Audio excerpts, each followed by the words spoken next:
Hey guys, and welcome to another episode of the RebornFootball podcast. I believe this is episode 18. As usual, I'm Tans and I'm here with Fuego. And also, as usual, we're going to get started with today's verse of the episode. So I will let Fuego take it away. Yeah, so today's verse of the episode is going to be First Peter 5, verses 8 and the first half of verse 9. And I read, "Stay alert, watch out for your great enemy, the devil. He prowls around like a roaring lion, looking for someone to devour." And then verse 9, "Stand firm against him and be strong in your faith." So, what I see from this verse here is the importance of being spiritually awake and spiritually aware, alert.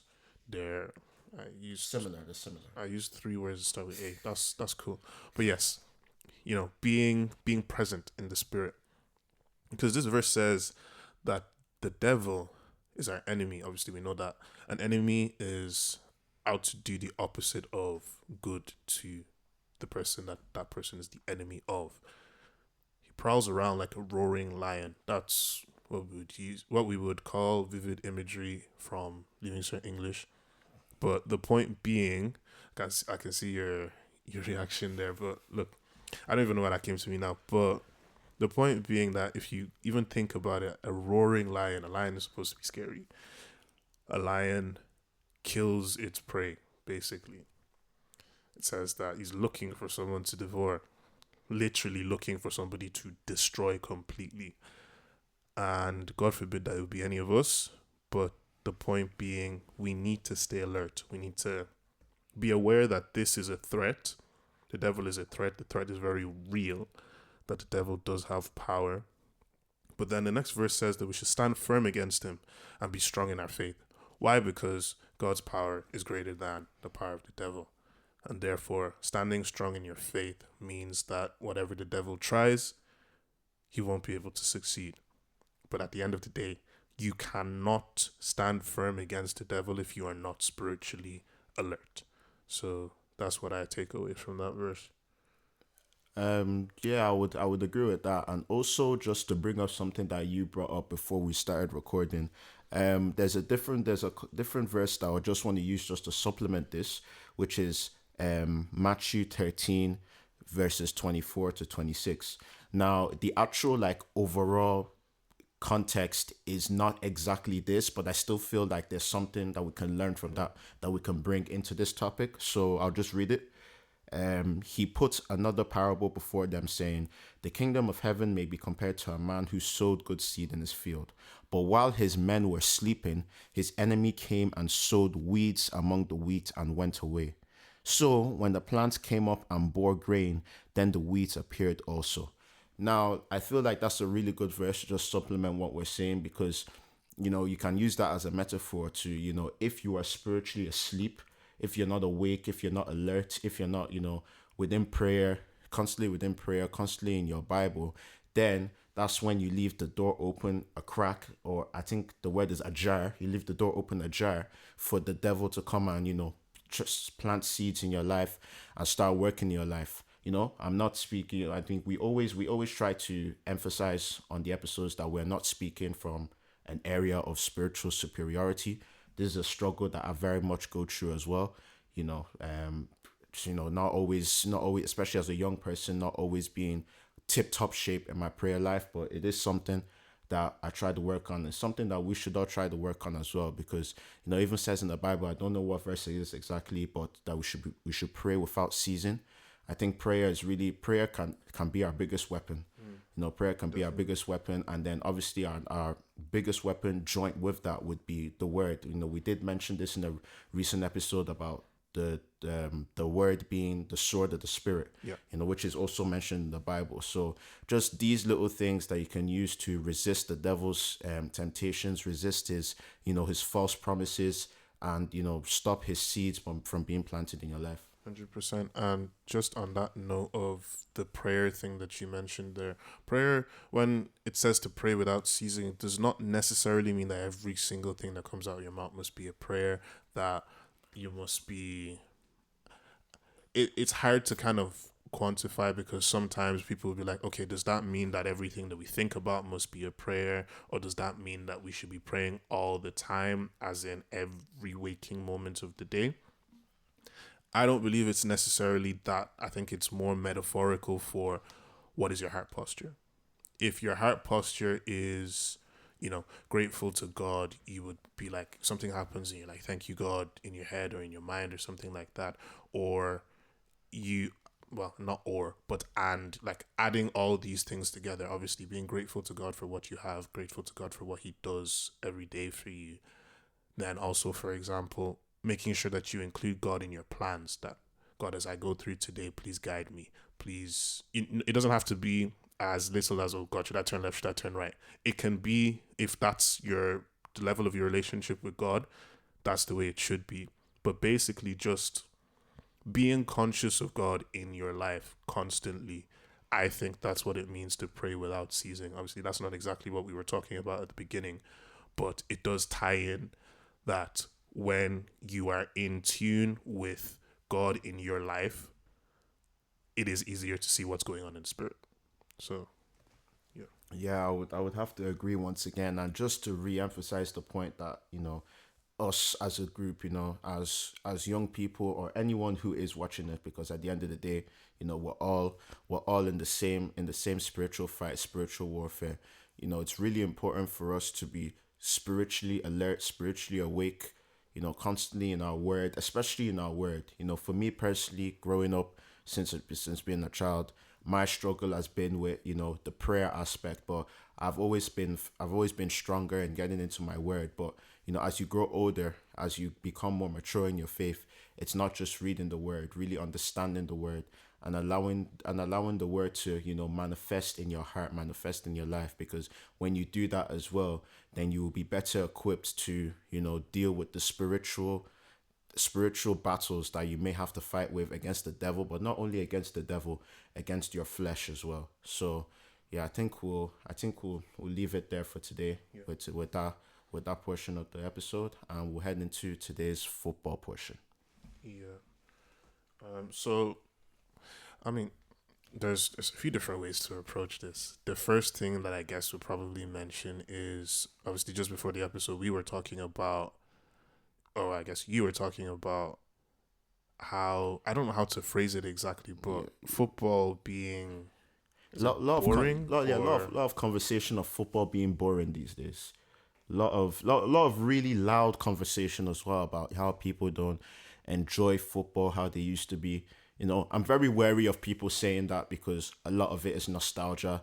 Everyone in every aspect of life prefers what was going on when they were young, when they were kids, because we romanticized the part of our life where we had no responsibilities, no jobs, just living life. But I do think there's some elements of truth to an extent. Like, if we're going in a kind of specific avenue to look at this, and looking at how wingers aren't quite as fun as they used to be, because wingers are now goal output machines, whether it be assists or scoring goals? scoring goals, not necessarily creativity, or like kind of like the joy that certain wingers used to bring to the pitch. But now they have to be efficient. But at the same time, that is a product of the Messi and Ronaldo era, because Messi and Ronaldo, though at times in their careers they played the striker role, they were wingers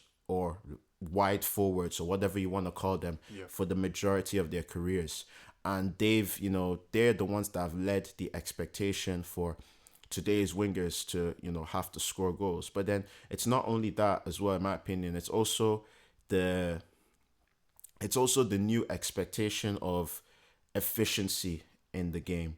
Because again, people, it's easy to just mention Pep, but Pep's mode of thinking a lot of the time is that try to be efficient. If you're what's the better chance?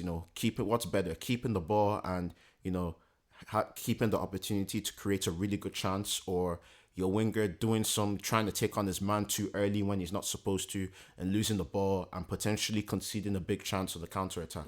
You Yeah. know, Yeah. I think you've hit the nail on the head there. It's kind of like there's you have to strike a healthy balance between the two, which is entertainment. That is what football fans who watch football pay to watch it on TV, pay to go to watch the games. That is what they're paying for, the entertainment. But the coaching staff, the directors of the clubs, they're running a business model. They need to succeed financially in the business sense, and the way they do that is with results on the pitch. It is not always pretty football that gets you a result. You know, my coach last season would have said a few times that, look, he doesn't mind if we have like a really busy schedule and there's one match against a team that we've never beaten before. If we can hold out a 1-0 lead and win that match 1-0, scrappy football all over the place, he would much rather win that match 1-0 playing the dirty, scrappy football than playing the fancy football that everybody wants to see and possibly not getting anything from a match. So it makes sense on the fan side in terms of wanting to see the entertainment that they maybe don't see as much these days. But then it also makes equal amount of sense from the perspective of the managers who want results from their team. And even if it means we're playing boring football, if we're winning majority of the games during the season, we're winning silverware, we're bringing in prize money, we're doing this, we're doing that, we're successful as a business, the fans are gonna, obviously they want the entertainment, but they're not gonna complain if they have a trophy or two at the end of the season. You know what I mean? Yeah, I have to agree with that. That's something that us fans often don't think about as well. That yeah, you're gonna football was always kind of, if you kind of think about it, football is always gonna become, people are trying to figure out what the exact solution is, what the like a scientific method towards winning. But at the same time, I do feel that I've read a couple tactical books over the past couple of years, and like about like history of tactics and stuff. And one thing that it's led me to think is that football is kind of cyclical in nature. 100%. And 100%, I don't know if I've talked about this on the podcast before, but I really do feel that at a point we will get to a point where, because everybody is trying to do the whole juego de posición and inverted fullbacks and all that, because everyone's trying to do it, there will again become a demand for that player who can stand out in the system, who can do his own thing. Like, I don't think it will come back to what it was in the 2000s, early 2010s, when you had players who, number 10s, the name that comes to my mind is Ozil, number 10s who literally had no defensive responsibilities. Their responsibility was just to attack, create. I don't think we'll come all the way back to that, but I do think we'll come to a point where, managers will desire wingers that can change the game. It's already kind of happened a little bit with City, with Doku.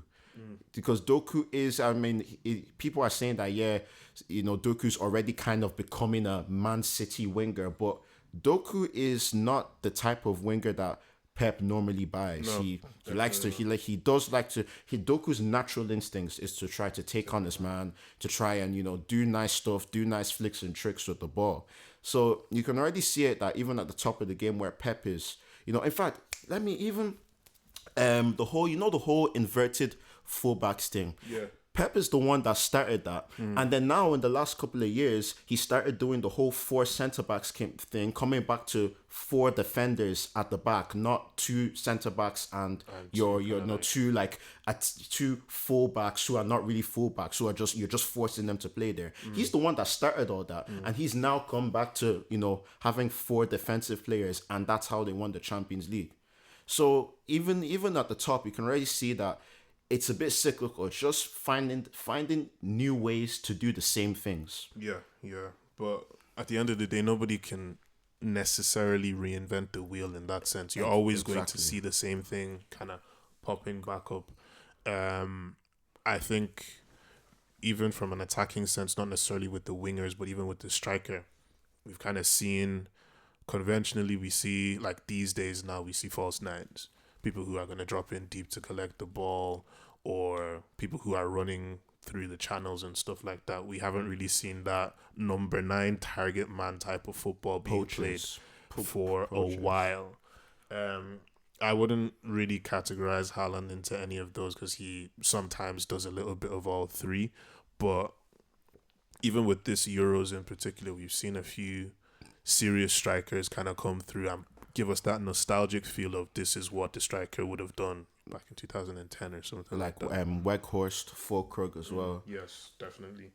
So yeah, I think that's something just to watch out. That yeah, it feels like we're reaching kind of like an extreme, but because we're reaching an extreme, I feel like it's a point where we're at now where it will eventually start to come back the other way a little bit. And even just going on a bit of a tangent, but it's funny just going back to what the original point of a lot of fans is that me personally, even though the Man City team that won the treble would factually be the best team, the best Man City team that I watched was the one in 2018-19.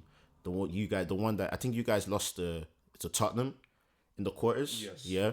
Yeah. Sterling, Sane, Aguero. So I do understand that, yeah, team players, my fans want to watch football and enjoy it. Sometimes it's not all about the process, which makes football a special sport in that way. Because in a lot of other sports, it is all about the result, like that makes it beautiful. But in football, the process, like that's why people love Ronaldinho. It's not because Ronaldinho. The reason why people love Ronaldinho is not because he was scoring 30 goals a season and having 15 assists. Is because of the things he did physically with the ball on the pitch. So yeah, I mean, it's an interesting discourse. I feel like people kind of go a bit too far to each side. I feel like there's a middle ground to come to. I would honestly say that I'm probably on the side of the managers a little bit more. It's the result that matters, probably because I am still playing as well. I personally don't mind having to do a box to box where I'm physically just incapacitated at the end of a match, and not actually have the opportunity to go and take on a man or go and try and score a goal if we can manage to, I don't know, keep a clean sheet or get a draw against a team that is significantly better than us or even beat them. So I don't mind that personally. So that's my opinion on that. But kind of moving slightly away from that now and maybe a little bit more into the Euros, still on the same topic. I know you were saying earlier that when it comes to these international tournaments or competitions, that you see a slightly more free football being played by even some of these players who are in these systems where it seems very mundane and monotonous and everybody's doing the exact same thing. So would you think, like, my opinion on this would be that it's a cultural difference, because sometimes the way that they play football in that country, their philosophy is completely different to the philosophy in England. So say, for example, take Belgium. I'm not 100% sure what the philosophy is there for them, but I would definitely not say that even De Bruyne and Doku are playing in the exact same way that they would while playing for City, for example. So do you think maybe a cultural difference is also playing a part in we get to see more free football in these international tournaments? I think with international tournaments, the thing is that these players are spending like a million times less time than they would with their clubs. The managers are like, being an international manager must be tough. You're doing, the busiest time of internationals is the start of the season when you have a break in September, a break in October, a break in November. That's the busiest time. You're seeing your players once a month. Meanwhile, club managers, they're seeing the players every single day, every single day. So I think it's more of a thing where you can't really have a set in stone kind of philosophy of playing, and I don't think many countries really have that. Because even Germany, for example, Germany have a history of being very successful in international tournaments, but what would anyone say Germany's philosophy is? They'd say that their philosophy is winning, finding the way to win, whether it's by playing nice football or whether it's by playing, by being dirty. It's not about, specifically attacking football or specifically defensive football. There's only a couple countries that really you can say, okay, they have a deep footballing philosophy. Brazil, Joga Benito, I'm pretty sure I butchered that pronunciation, but we move. Joga Benito, skillful players, strong attacking football. Italy always been defensively resolute, even down to they did win the last Euros. And then Spain, even though it's more recently, for the past 15 or so years now, Spain have had the, tiki taka, good possession players, technically outstanding players. But apart from the top teams, you can't really have. I mean, for most of the worser teams, you have maybe one outstanding player. Most of them is quite similar. You let your outstanding player have a free role, and everybody else works like a workhorse. For example, Georgia with Karis. Yeah, Cavara. Yeah, just call him Cavaradonna. That's what they call it, man. So I think it's a bit harder. Main thing is that it's definitely a bit harder to have a set tactical philosophy in international football. Like, it has to be built through academies. That's what I would say is happening in England right now, because England, a lot of these players played with each other at some point during youth football. A lot of the English academies are possession football, not playing out from the back, not going long. So it does help towards getting towards the national team. But international football, you can't just take a manager and he would stamp his philosophy on the team. It has to be very short term, kind of like tournament tactics. Yeah, because it's not necessarily the team with the best players, and it is definitely not necessarily the best team in a tournament that wins it. So I take that 100%. Although one thing that I would say, maybe to kind of slightly counter your argument there in terms of the philosophy being put in place, if and when Pep gets into the international managerial space, it'll be interesting to see what happens there. Definitely. I think he could do a job with Spain, but Spain we have to see. Spain, I don't think Spain really counts, because Spain is literally like stuff that Spain are doing now is still basically in the image of Pep's Barcelona. Not exactly, like that's a lazy analysis, but foundations. Foundations. I get so it wouldn't be hard for Easier Pep for them to kind of it wouldn't be hard for Pep to go and make Spain in his own image. But would Pep be able to do that with another country? Another country, yeah. That's probably the better test of the philosophy of can you actually lay down a tactical philosophy with a national team? That's definitely one to think about.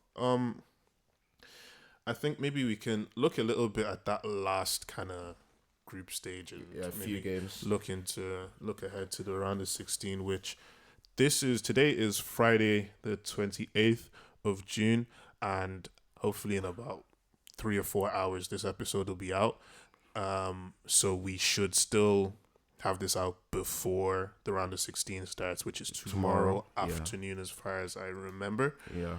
But it was an interesting last group stage, to be honest with you, in my opinion anyway. I think it started on Sunday. Obviously, Germany drew with Switzerland, and Hungary pipped Scotland at the very end, which meant that Scotland went up. All that celebration for Hungary, though, for them to still go home. I love this third place thing, because normally, like, you finish third, you go home. They would have been waiting still in Germany. Yeah, they had for all the games. They had to, and they still had to go home at the end of the day. Yeah, I think Group B kind of ended expectedly. Spain, Albania. I saw Ferran Torres' goal, left foot from like the edge of the box, not bad, but like other than that, Spain literally played 10 different players. Laporte was the only starter in that third game that didn't play the first 2 games, or that played the first 2 games. Sorry. I mean, fair enough. And then obviously that Italy dagger, I watched that one live. That Italy dagger for Croatia, that was serious. It was serious. I think Modric would definitely be fuming with himself, because obviously in that match he took a penalty. He did not score his penalty, but then a few minutes later, he did score a goal, and that put Croatia ahead, and put Croatia through basically until was it? I don't remember what it was. Was it 90 plus what? Yeah, it was. I think it was like the 95th minute. I can't remember. All I know it was the last minute of the game. Like I'm pretty sure after the when the last minute winner kick off and then literally blow the final whistle. I think it was that.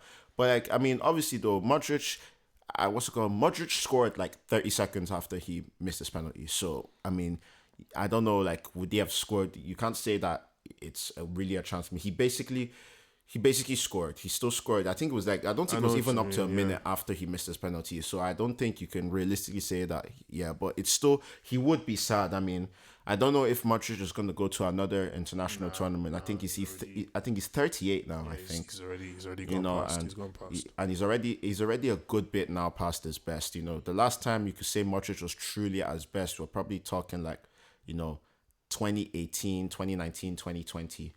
You know, maybe 2022 for 2022 for Real Madrid. He was still really good for Real Madrid when they won the last Champions League, not this year. The one where they beat Liverpool in the final. But yeah, I mean, that was an interesting group. I imagine Croatia didn't make it. Spain and Italy made it out that group, and only Germany and Switzerland made it out of Group A, which means all the thirds came from the remaining groups. So the thirds would have been Australia. Sorry, not Australia. Netherlands, Georgia, yeah. Yeah. I think it's Slovenia, and we came third in this group. I know. Which group? It's Group F, I think, or Group E. Belgium's one. So it was Belgium came second. I think Slovakia topped the group, and then maybe it was Romania that came third. No, Romania topped the group. Okay, Romania topped the group. Belgium came second. Slovakia came third, and Ukraine went home. Yeah. So that one was mad because obviously, as we know, Ukraine went home with 4 points. Meanwhile, Slovenia went through with 3. You know, and I'm like, the third place thing is interesting. I'm like, it makes more games matter because like you can win, because for like the so-called smaller teams, you can win one game and still have a chance of making it through. So it makes at least one game, you know that, okay, let's at least try and attack. Let's not, put everyone behind the ball. You know, it does make the games a little more interesting. But then I would also argue sometimes that, look, if that's the case, then does it not, like, the competitive aspect of the competition is kind of lost when a team can go through with less points than a team that goes home.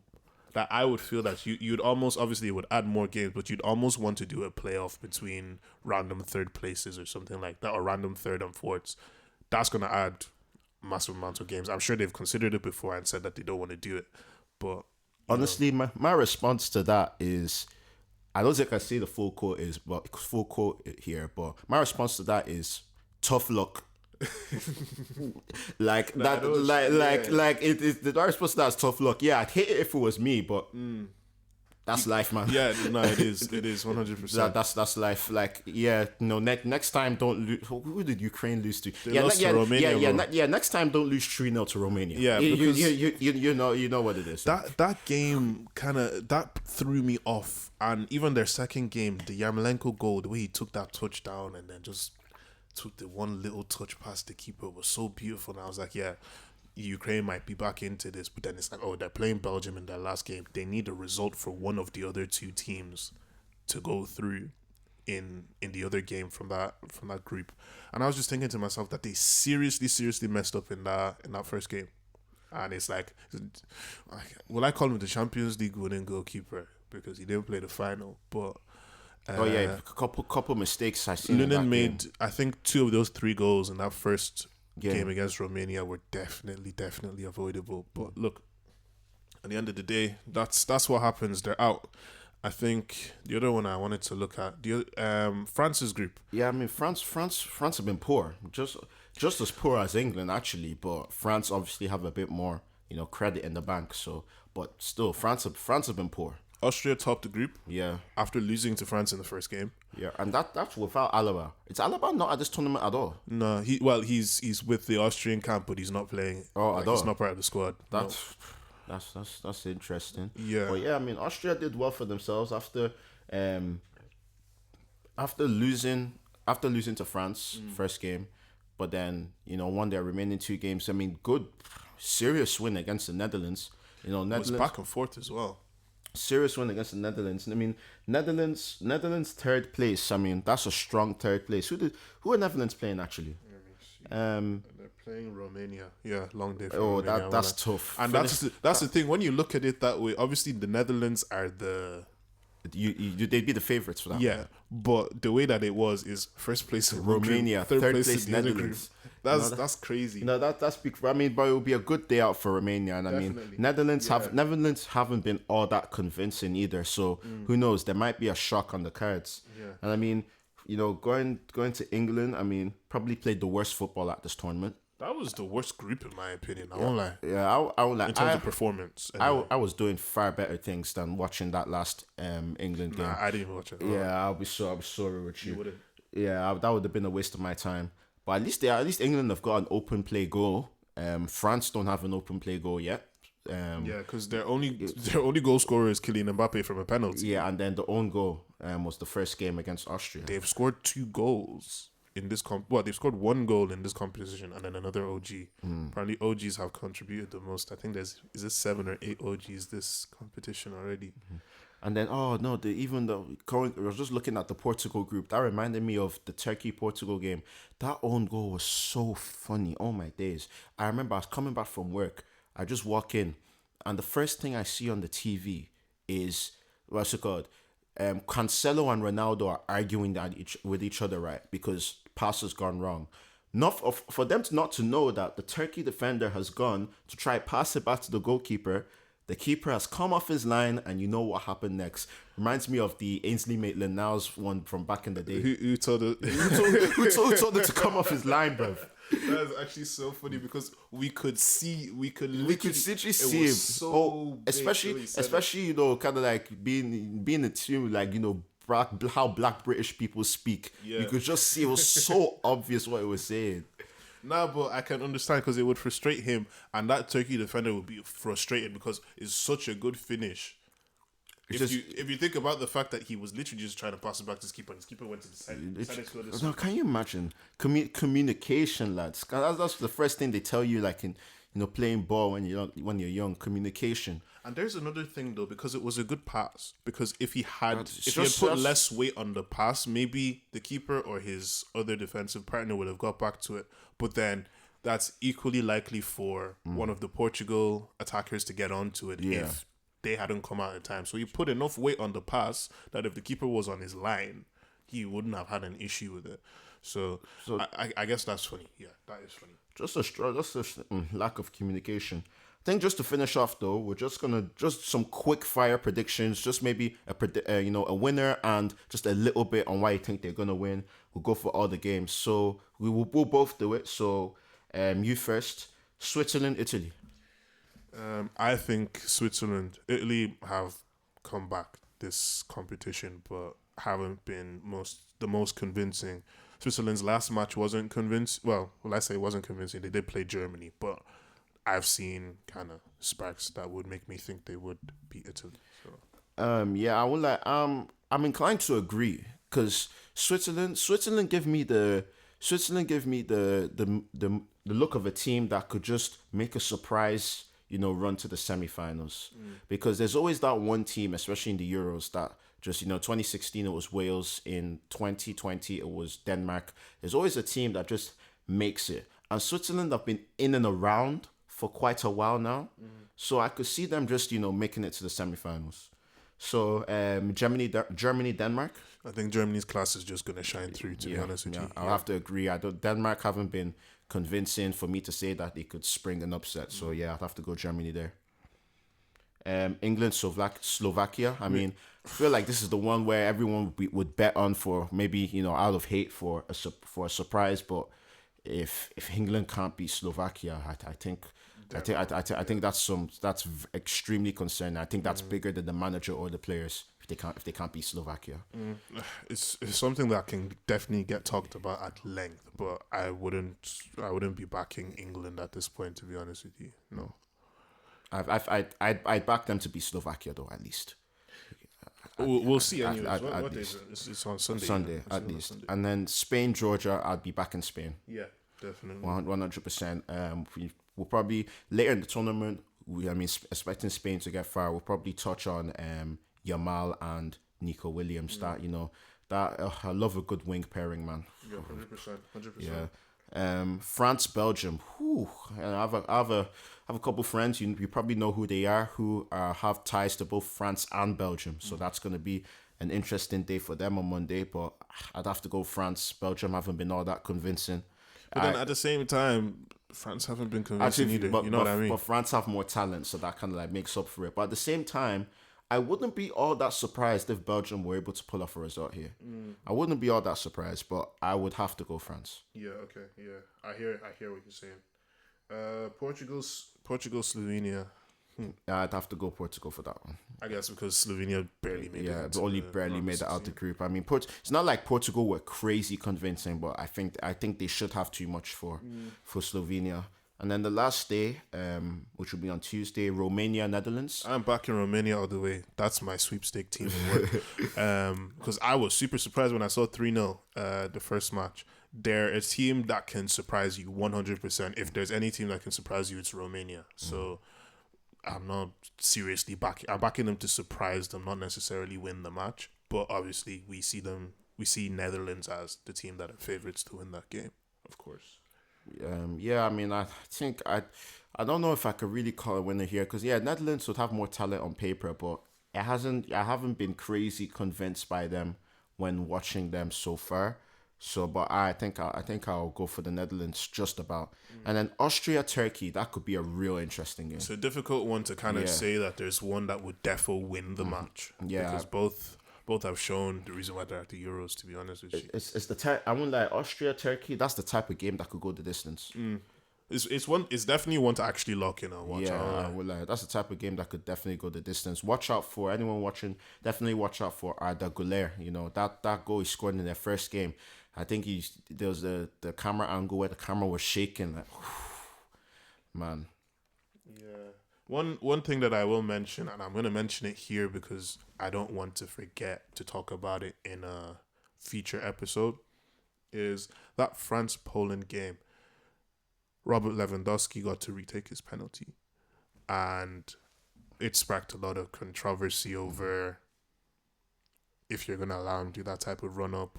Why should the keeper get penalized for coming off his line too early and all of that stuff? Something maybe we could talk about in the next episode, but it's definitely one to kind of ponder on that. How fair is a penalty?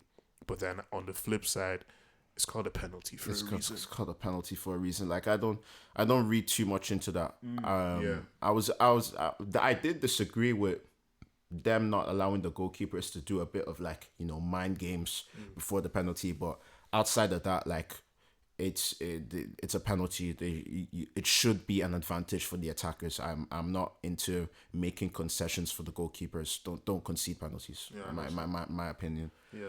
Okay. I think on that note we'll wrap up. This has been a good episode. Yeah. Clean episode. Hopefully we'll be out in 3 or 4 hours. You'll see us promoted if it is. Thank you so much for listening again. Thank you so much for supporting us. All the links to our Instagram, to our link tree, to Spotify, Apple Podcasts, and all that stuff will be in the description wherever you're listening. Thank you once again, and I'll let Hans take us out. I concur with everything he said. Thank you for the love and the support as always. All our social media will be in the description of whatever you're watching this from. And let's see if we can get an episode out on the same day for the first time. Yeah. All right. Hopefully we'll see you guys sometime next week. All right. Take care, guys.